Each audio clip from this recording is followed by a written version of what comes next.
कैसे हैं आप लोग? अच्छे ही होंगे। बच्चों, अभी हम क्या पढ़ रहे थे? काव्य संग्रह से पढ़ रहे थे ना। आज हम पढ़ेंगे अपनी क्षितिज पुस्तक से कौन सा अध्याय, कौन सा खंड? गद्य खंड पढ़ेंगे, ठीक है। तो गद्य खंड में अभी तक हमने कितने अध्याय पढ़ लिए हैं? गद्य खंड में अभी तक हमने पढ़े हैं 3 अध्याय। स्वयं प्रकाश द्वारा रचित नेताजी का चश्मा, राम लक्ष्मणी द्वारा रचित बाल गोविंद भगत और यशपाल द्वारा रचित लखनवी अंदाज। आज हम पढ़ेंगे सर्वेश्वर दयाल सक्सेना द्वारा रचित संस्मरण मानवीय करुणा की दिव्य चमक। ओके, तो बच्चों सर्वेश्वर दयाल शर्मा, पहले हम नजर डालते हैं संस्मरण के लेखक सर्वेश्वर दयाल शर्मा के ऊपर, सक्सेना जी के ऊपर। सर्वेश्वर दयाल सक्सेना का जन्म हुआ था 15 सितंबर 1927 में बस्ती में। कहाँ पर? बस्ती, उत्तर प्रदेश। ओके, कब हुआ था? 15 सितंबर 1927 में बस्ती में। इनके पिता का नाम था विश्वेश्वर दयाल सक्सेना। क्या था? विश्वेश्वर दयाल सक्सेना।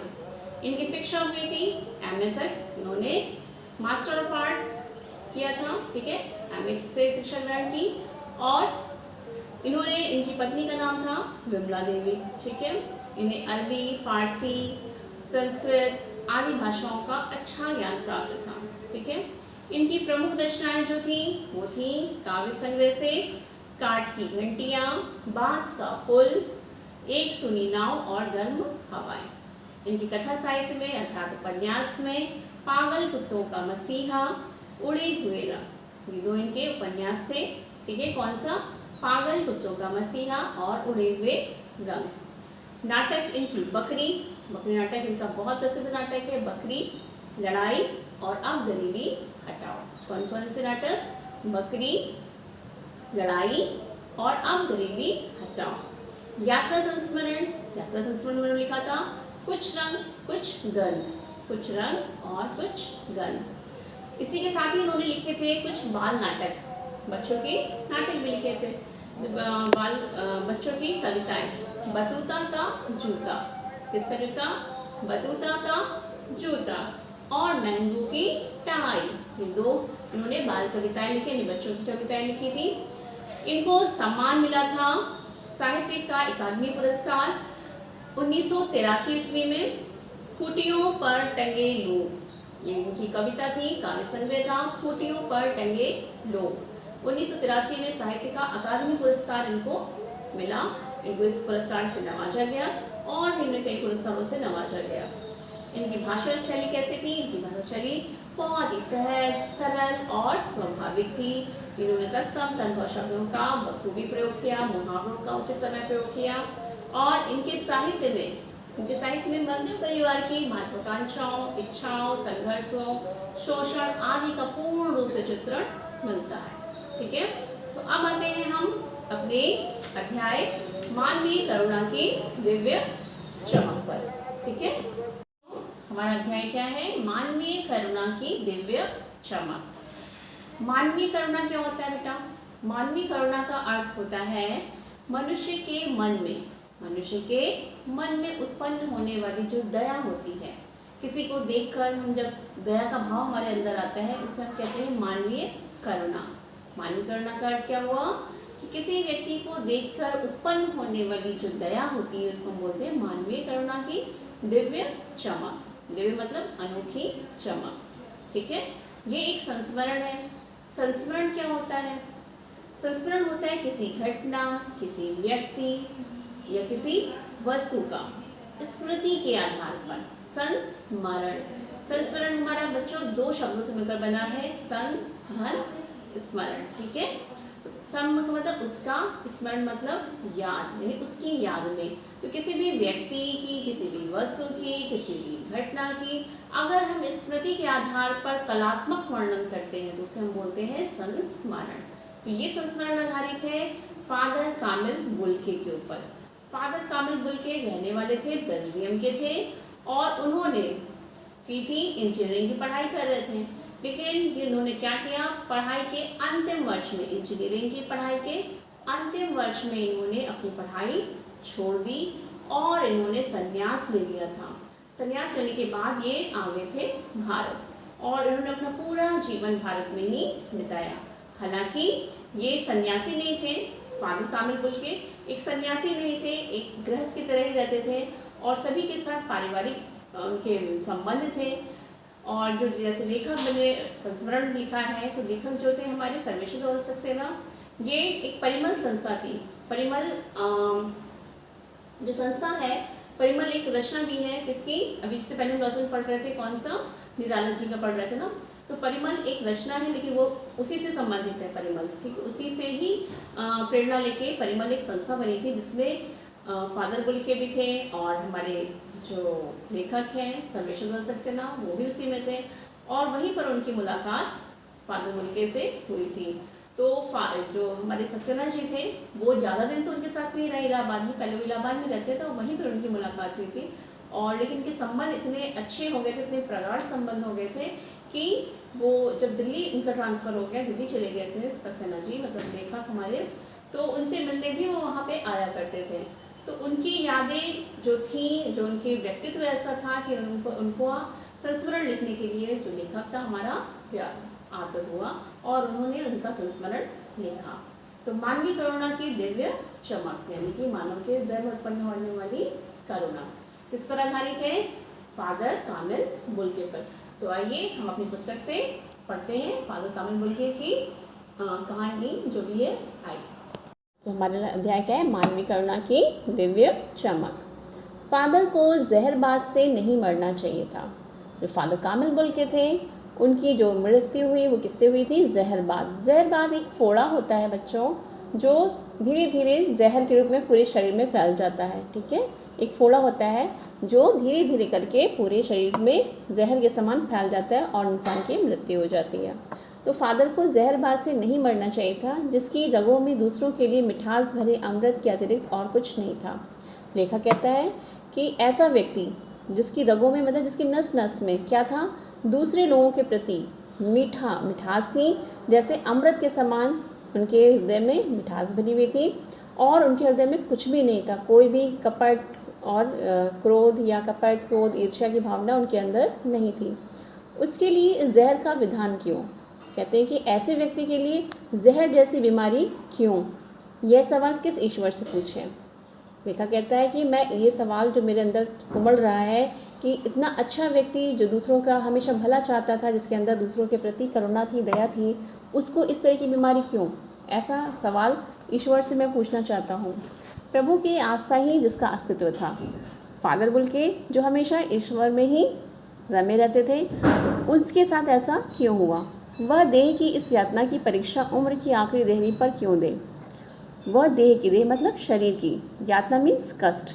कहते वो अपने शरीर की इस कष्ट की परीक्षा उम्र की इस आखिरी देह पर, उनकी मृत्यु हुई थी लगभग 73 वर्ष की आयु में। तो वो कहते कि उम्र की इतनी, मतलब इतने ज़्यादा उम्र में उनके साथ ऐसा क्यों? एक लंबी पादरी के सफ़ेद चोंगे से ढकी आकृति सामने है। जो फादर बुल्के थे उनकी आकृतियाँ बता रहे लेखक कि एक लंबी पादरी के सफ़ेद चोगे से ढकी, यानी पादरी जो होते हैं चर्च में, जो पुजारी होते हैं उनको हम बोलते हैं पादरी, ठीक है। जैसे मंदिर में पुजारी होते हैं, वैसे चर्च में जो ईश्वर के आस्था में कार्य करते हैं वो होते हैं पादरी। वो सफ़ेद रंग की वस्त्र धारण करते हैं। उनका गोरा रंग, सफ़ेद झाई मारती हुई भूरी दाढ़ी, नीली आंखें, बाहें खोल गले लगाने को आतुर। आगे कहते हैं लेखक कि फादर बुल्के कैसे थे? उनका रंग था गोरे रंग था,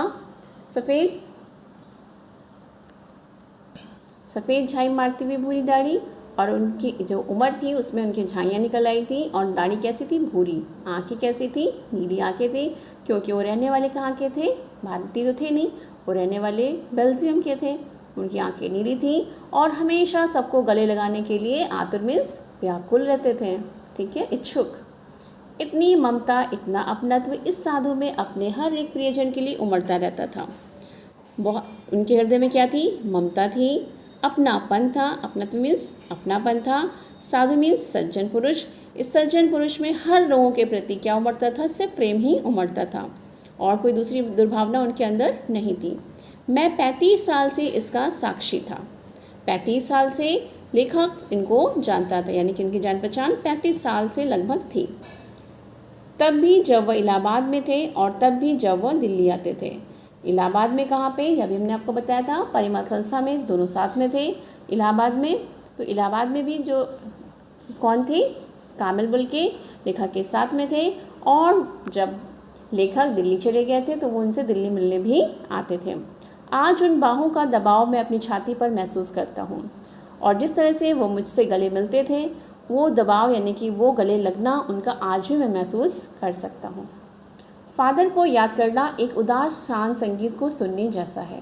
लेखक कहते हैं कि फादर को एक याद करना, फादर बुल्के को याद करना, ऐसा लगता है मानो कि किसी उदास शांत संगीत को हम सुन रहे हैं, वैसे ही लगता है।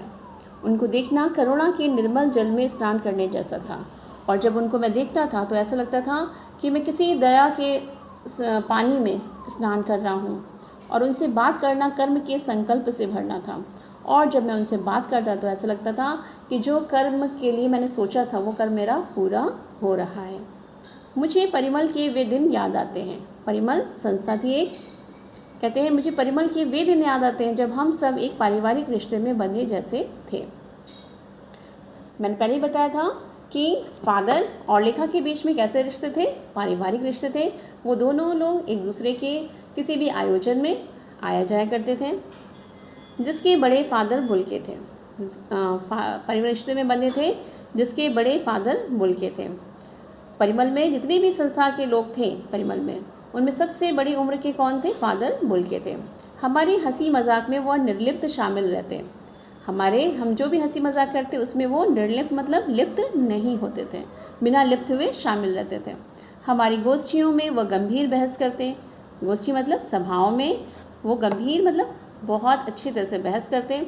हमारी रचनाओं पर बेबाक राय और सुझाव देते, और हमारे घरों के किसी भी उत्सव और संस्कार में वो बड़े भाई और पुरोहित जैसे खड़े हो हमें अपने आशीषों से भर देते। लेखक कहते हैं कि वो अच्छी तरह से बहस करते थे, मतलब वार्ता करते थे, और अपनी रचनाओं पर, जो भी रचनाएं थी लेखक की, उस पर अपनी पूर्ण रूप से राय देते थे। ये नहीं सोचते थे कि गलत होगा, मेरा कहना गलत होगा, वो जो भी सत्य था वो बोलते थे और अपने अच्छे सुझाव बताते थे। कोई भी उत्सव हो या संस्कार हो, कुछ भी आयोजन हो, तो जो पादरी थे फादर कामिल बुल्के, वो सभी के घरों में जाते थे और एक बड़े भाई के समान या एक पुरोहित के समान खड़े होते थे और उनको आशीषों मतलब आशीर्वादों से भर देते थे। मुझे अपना बच्चा और फादर का उसके मुख से पहली बार अन्न डालना याद आता है, और नीली आंखों की चमक में तैरता वात्सल्य भी जैसे किसी ऊंचाई पर देवदारू की छाया में खड़े हों। लेखक याद करते हैं और कहते हैं कि जब मेरे बच्चे का क्या था, अन्नप्राशन संस्कार था, तो फादर ने उसके मुख में, उसके मुंह में पहली बार अन्न डाला था। अन्नप्राशन होता है एक संस्कार, उस संस्कार में फादर बुल्के ने उनके बच्चे के मुख में क्या डाला था, अनाज का दाना डाला, और जब वो डाल रहे थे तो उनके मुख में वात्सल्य चमक रहा था, मतलब वो वात्सल्य यानी बच्चे के प्रति प्रेम उनकी आंखों में साफ दिखाई पड़ रहा था, और ऐसा लगा जैसे देवदारू की छाया में खड़े हो। देवदारू कौन सा वृक्ष होता है, जो बहुत घना और छायादार होता है, जिसके छाया में लोग क्या करते हैं, आराम करते हैं। कहाँ से शुरू करें? इलाहाबाद की सड़कों पर फादर की साइकिल चलती दिख रही है। अब लेखक शुरू करते हैं और पहले की बात बताना शुरू करते हैं। कहते हैं मैं कहाँ से शुरू करूँ। सबसे पहली बार जब उन्होंने देखा था, इलाहाबाद की सड़कों पर फादर की साइकिल चलती दिख रही है। वह हमारे पास आकर रुकती है, मुस्कुराते हुए उतरते हैं। देखिए देखिए, मैंने उसे पढ़ लिया है और मैं कहना चाहता हूँ। लेखक ने उनको जब देखा तो वो साइकिल चलाते हुए आ रहे थे और उनके पास आके रुकते हैं और मुस्कुराते हुए उनसे कहते हैं कि देखिए देखिए, मैंने उसे पढ़ लिया है और मैं कहना चाहता हूँ। उनको क्रोध में कभी नहीं देखा, आवेश में देखा है और ममता तथा प्यार में लबालब झलकता महसूस किया है। लेखक कहते हैं मैंने उनको कभी क्रोध करते हुए नहीं देखा, मतलब कभी उन्होंने गुस्सा आते हुए उनको कभी देखा ही नहीं था। केवल आवेश में, आवेश मतलब जोश में, किसी भी कार्य को करते थे तो वो जोश में करते थे, और ममता तथा प्यार से भरे हुए, लबालब मतलब भरे हुए महसूस किया उन्होंने। अक्सर उन्हें देखकर लगता है कि बेल्जियम में इंजीनियरिंग के अंतिम वर्ष में पहुंचकर उनके मन में सन्यासी बनने की इच्छा कैसे जाग गई, जबकि घर भर पूरा था, 2 भाई, 1 बहन, माँ पिता सभी थे। लेखक कहते हैं कि उनको देखकर मुझे ये लगता ही नहीं था कि वो एक सन्यासी बनना पसंद करते थे अपने आप को, क्योंकि वो बेल्जियम में क्या कर रहे थे, इंजीनियरिंग पढ़ाई कर रहे थे, और इंजीनियरिंग पढ़ाई के अंतिम वर्ष में उसको इंजीनियरिंग पढ़ाई उन्होंने छोड़ दी और भारत आके वो क्या बन गए, सन्यासी बन गए। जबकि उनके परिवार में कौन कौन था, उनके परिवार में 2 भाई थे, एक बहन थी, माँ थी, पिता थे, आदि बहुत सभी लोग थे। आगे देखिए बच्चों, आपको अपने देश की याद आती है? मेरा देश तो अब भारत है। मैं जन्मभूमि की पूछ रहा हूँ। हाँ आती है, बहुत सुंदर है मेरी जन्मभूमि, रैम्स चैपल। घर में किसी की याद? माँ की याद आती है, बहुत याद आती है। लेखक ने जब उनसे पूछा, किससे, फादर कामिल बुल्के से, तो उन्होंने क्या पूछा कि आपको अपने देश की याद आती है? तो देश, उन्होंने क्या बताया, मेरा देश तो अब भारत है। उन्होंने कहा कि मेरा देश तो अब भारत है, जहाँ पे वो रह रहे हैं। उन्होंने बताया उनकी राष्ट्रीयता देखिए, कि राष्ट्रपति प्रेम देखिए उनका, कि उन्होंने क्या कहा कि मेरा देश तो अब भारत है। तो उन्होंने पूछा लेखक ने कि मैं जन्मभूमि, जहाँ पे आपका जन्म हुआ, मैं उसके बारे में पूछ रहा हूँ। तो कहते हैं हाँ मुझे उसकी भी याद आती है, मेरी जन्मभूमि बहुत सुंदर है। मेरी जन्मभूमि का नाम क्या है? रैम्स चैपल, ब्राज़ील का एक शहर रैम्स चैपल। घर में किसी की याद? उन्होंने पूछा घर में और किसकी याद आती है, क्योंकि घर में तो आपके भाई बहन माता पिता सभी हैं। तो लेखक फादर बुल्के ने क्या जवाब दिया? माँ की याद आती है और बहुत याद आती है। उनका मुझे अपनी माँ की याद आती है। फिर अक्सर माँ की स्मृति में डूब जाते देखा है। स्मृति मतलब यादों में डूबते हुए देखा है। उनकी माँ की चिट्ठियाँ अक्सर उनके पास आती थी। अपने अभिन्न मित्र डॉक्टर रघुवंश को वो इन चिट्ठियों को दिखाते थे। फादर कामिल बुल्के की माँ अक्सर चिट्ठियाँ भेजा करती थी और इन चिट्ठियों को वो पढ़ते थे, और पढ़ने के बाद वो अपने खास मित्र, अभिन्न मतलब खास मित्र कौन, डॉक्टर रघुवंश को वो इन चिट्ठियों को दिखाते थे। पिता और भाइयों के लिए बहुत लगाव मन में नहीं था। उनके मन में अपने पिता और भाइयों के प्रति कोई लगाव नहीं था। पिता व्यवसायी थे। क्या थे? पिता पेशे से व्यवसायी थे। उनका व्यवसाय, वो व्यवसाय थे, बिजनेसमैन थे। एक भाई वहीं पादरी हो गया है। एक भाई काम करता है, उसका परिवार है। बहन सख्त और ज़िद्दी थी, बहुत देर से उसने शादी की। फादर को एक आध बार उसकी शादी की चिंता व्यक्त करते उन दिनों देखा था। भारत में बस जाने के बाद 2 या 3 बार अपने परिवार से मिलने भारत से बेल्जियम गए थे। अब लेखक उनके परिवार के बारे में बता रहे हैं कि जो फादर बुल्के हैं, उनकी चिट्ठियाँ, मतलब उनकी माँ की चिट्ठियाँ अक्सर आती थी, और वो अपनी माँ की चिट्ठियाँ किसको दिखाते थे? डॉक्टर रघुवंश को दिखाते थे। आगे उन्होंने बताया कि उनको अपने भाइयों और पिताजी से कोई खास प्रेम नहीं था। पिता उनके व्यवसायी थे, और एक भाई वहीं बेल्जियम में क्या हो गए थे? पादरी बन गए थे। एक जो दूसरा भाई था उनका, वो काम करता था, उसका एक परिवार भी था। बहन कैसी थी? सख्त मतलब कठोर थी और ज़िद्दी थी। ठीक है, उनमें से एक ने शादी की। फादर को एक आध बार उसकी शादी चिंता व्यक्त करते हुए देखा था, मतलब बहन की चिंता में उनको देखा गया था। आगे देखिए, भारत में बस जाने के बाद 2-3 बार अपने परिवार से मिलने भारत से बेल्जियम गए थे। फादर बुल्के जो थे, बस भारत में बसने के बाद वो सिर्फ 1 या 2 बार उनके यहाँ बेल्जियम गए थे। लेकिन मैं तो सन्यासी हूँ, आप सब छोड़कर क्यों चले आए? फादर बुल्के लेखक से कहते हैं मैं तो सन्यासी हूँ। सन्यासी कैसे होते हैं? जो अपना घर परिवार छोड़ के चले आते हैं। लेकिन लेखक से पूछते हैं कि आप सब छोड़कर क्यों चले आए? प्रभु की इच्छा थी। लेखक ने क्या जवाब दिया? प्रभु की यानी ईश्वर की इच्छा थी। वह बालकों किसी सरलता से मुस्कुराकर कहते, माँ ने बचपन में ही घोषित कर दिया था कि लड़का हाथ से गया, और सचमुच इंजीनियरिंग के अंतिम वर्ष की पढ़ाई छोड़ फादर बुल्के सन्यासी होते जब धर्मगुरु के पास गए और कहा कि मैं संन्यास लेना चाहता हूँ, तथा एक शर्त रखी, संन्यास लेते समय संन्यास चाहने वाला शर्त रख सकता है कि मैं भारत जाऊँगा। फादर बुल्के ने लेखक से कहा कि मैं तो सन्यासी हूँ, मैं तो छोड़ के चला आया हूँ, लेकिन आप सब क्यों छोड़ के चले आओ? तो लेखक ने क्या जवाब दिया कि ये प्रभु की इच्छा थी। फादर बुल्के बहुत ही सरल स्वभाव के थे। उन्होंने कहा मेरी माँ तो बचपन से जानती थी, और बचपन में ही उन्होंने बोल दिया था कि मैं हाथ से गया, मतलब मैं उनके साथ नहीं रहने वाला हूँ अब। और उन्होंने किया भी कुछ ऐसे ही। उन्होंने इंजीनियरिंग की पढ़ाई की, और अंतिम वर्ष में पढ़ाई उनके मन से बिल्कुल ही छूट गया था कि मैं पढ़ाई नहीं करूँगा। उनका मन बिल्कुल नहीं लगा इंजीनियरिंग पढ़ाई में, और उन्होंने इंजीनियरिंग पढ़ाई अंतिम वर्ष में छोड़ दी और संन्यास ग्रहण कर लिया। जिनसे उन्होंने संन्यास लिया उनसे उन्होंने एक शर्त रखी, जिससे वहाँ पे बेल्जियम में जब संन्यास लेते हैं तो जो सन्यासी बनने वाला होता है वो एक शर्त जरूर रखता है, और उसकी शर्त को पूरा भी किया जाता है। तो उन्होंने क्या शर्त रखी कि मैं भारत जाऊँगा। ठीक है, भारत जाने की बात क्यों उठी?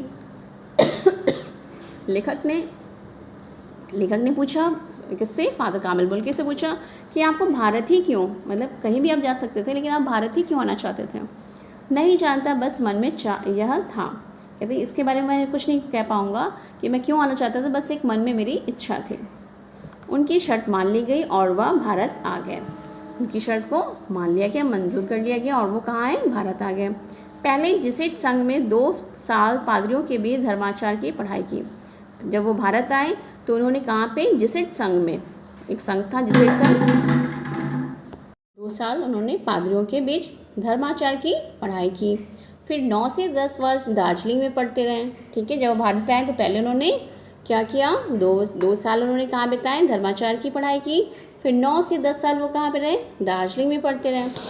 फिर कलकत्ता से बीए किया और फिर इलाहाबाद से एमए किया उन्होंने। उन दिनों डॉक्टर धीरेन्द्र वर्मा हिंदी विभाग के अध्यक्ष थे। शोध प्रबंध प्रयाग विश्वविद्यालय के हिंदी विभाग में रहकर 1950 में पूरा किया रामकथा उत्पत्ति और विकास। जिस समय ये एमए कर रहे थे इलाहाबाद में, उस समय डॉक्टर धीरेन्द्र वर्मा हिंदी विभाग के अध्यक्ष थे और शोध प्रबंध प्रयाग, शोध प्रबंध जहाँ पे हम शोध करते हैं यानी पीएचडी पढ़ाई करते हैं, वहाँ पर हिंदी विभाग में रहकर उन्होंने 1950 में क्या पूरा किया, रामकथा उत्पत्ति और विकास। परिमल में उसके अध्याय पढ़े गए थे। परिमल मतलब जो संस्था थी उनकी, एक साहित्यिक संस्था थी। परिमल एक साहित्यिक संस्था थी बच्चों, जिसमें ये सारे अध्याय पढ़े गए थे। कौन से, रामकथा उत्पत्ति और विकास। फादर ने मातरलिंग के प्रसिद्ध नाटक ब्लू बर्ड का रूपांतर भी किया है। मातरलिंग बहुत प्रसिद्ध लेखक हैं और फादर ने क्या किया, नाटक ब्लू बर्ड का रूपांतर किया, मतलब अनुवाद किया। ठीक है, नील पंक्षी के नाम से। किस ब्लू बर्ड का उन्होंने कैसे, किस पे अनुवाद किया, नील पंक्षी के नाम से। बाद में वह सेंट जेवियर्स कॉलेज रांची में हिंदी तथा संस्कृत विभाग के विभागाध्यक्ष हो गए। सेंट जेवियर्स कॉलेज में रांची में हिंदी तथा संस्कृत विभाग के क्या हो गए, विभाग के अध्यक्ष, जिसे हम आजकल बोलते हैं डीन। और यहाँ उन्होंने अपना प्रसिद्ध अंग्रेजी हिंदी कोश तैयार किया और बाइबल का अनुवाद भी, उन्होंने बाइबल का अनुवाद किया। ठीक है, और वहीं बीमार पड़े, पटना आए और वहाँ पे बीमार हो गए थे। पटना आए, दिल्ली आए और चले गए।